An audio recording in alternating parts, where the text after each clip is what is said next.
Did you know that there are different types of adjectives? Adjectives are so important. They make our sentences more interesting, engaging, and meaningful. And they also help our readers visualize what is happening in the story, as well as our characters and the setting. They also add detail, importance, and significance to our sentences. Adjectives help us describe, evaluate, compare. Using adjectives really help us better communicate our ideas. There are 6 types of adjectives that we're going to have a look at today. They are descriptive, quantifying, classifying, possessive, comparative, and superlative adjectives. Hi everyone, this is Winnie or Miss Tang. Today we are learning to use different types of adjectives. This is because providing a detailed description provides our reader with a clearer understanding of the character, setting, and the plot. Our success criteria today includes: good is I can recognize adjectives. Great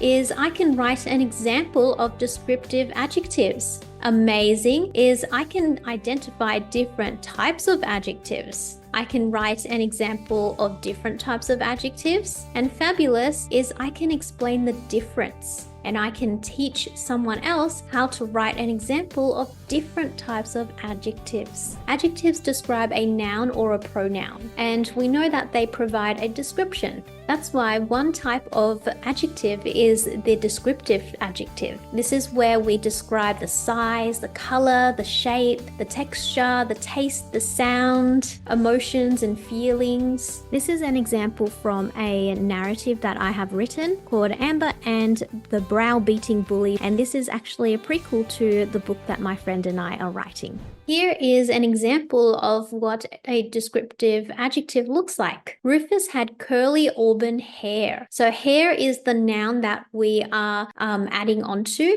and we are describing, and curly auburn is our descriptive adjectives. We can also have quantifying adjectives, which tell us how many or how much. For example, we can have Amber was an 11-year-old cheerleader. So we are telling the audience how old she is. We can have classifying adjectives, which categorize or classify the noun into a particular group or category. For example, we could have Mrs. Robinson was the cheerleading coach. So she is a coach, but what type of coach is she? A dancing coach, a tennis coach? So here we have included a classifying adjective to tell our audience that she is the cheerleading coach. We can have possessive adjectives. These modify a noun by identifying who has the ownership or the possession of it. For example, they're words like my, yours, your, his, her, its, our, their, whose, and they usually go before the nouns to modify them. For example, you can have, she wore her signature red cheerleading bow. So bow is the noun, and then we also have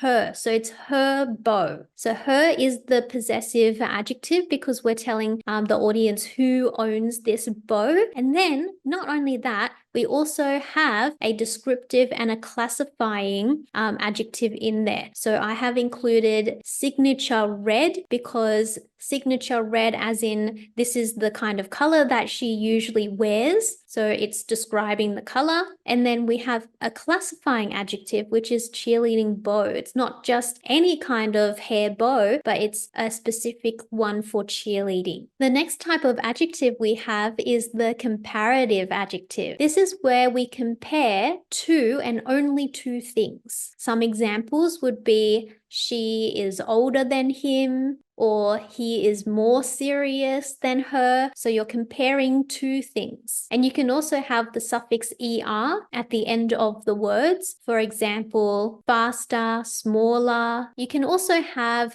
the adverb more at the beginning. So for example, you can have words like more important or more confident. You can also have comparative adjectives such as better or worse. Here is an example of comparative adjectives. She was much taller than Viviana, but somehow she had shrunk. So the she in this sentence, so we're comparing the she and Viviana. So she was much taller than Viviana. So we have a comparative adjective in that sentence. Okay, you ready for the last type of adjectives in this video? There are definitely much more, but the last one in this video is called the superlative adjectives. I wonder if you can figure out what this is. So the previous one, we compared two adjectives, but for the superlative adjectives, we are actually comparing 3 or more things. So this could be including everything in a group,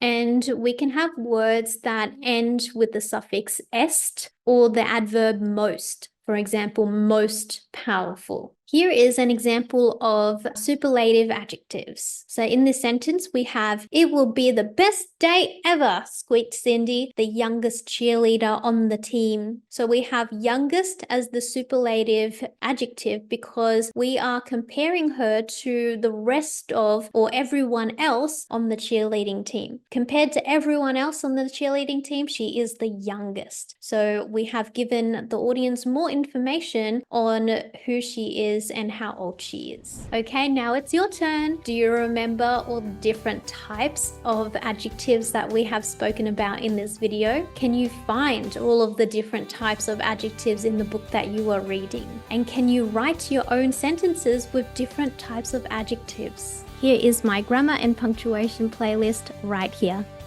See you in my next video. Bye!